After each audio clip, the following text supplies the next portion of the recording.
nimelt viimasel ajal me kohtume harva. Kas siis tänaval või kohvikus või juhuslikult kuskil poes. Kuidas lapsed vanad ajad kolisid Narva. Võib-olla Facebookis mõnikord kirjutab või kellestki loen. Juba mõnda aega komme on, et külas enam teistel ei käida.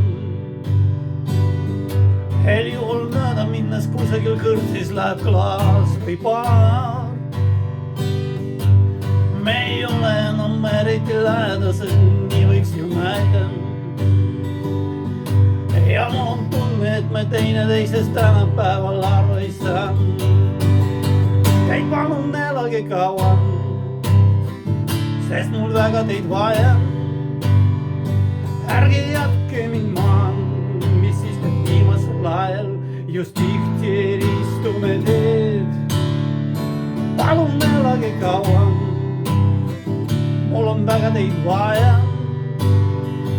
Ärge jätke mind maha, palun elage veel. Iga kord, kui jälle kohtume, lepime ju uuesti kokku. Et tulevikus kindla peale tiinamalt suhtleme. Me vahetame nimekaarte ja siis läheme jällegi lahku.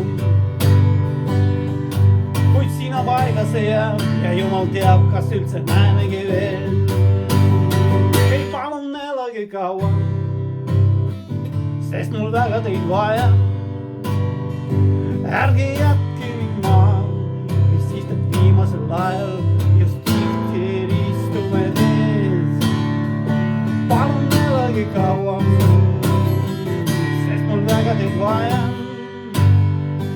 Ärge jätke mind maha, palun elage veel.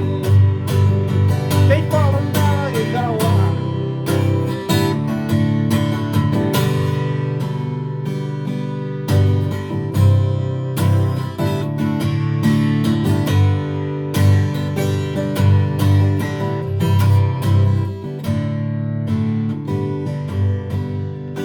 Ärge jätke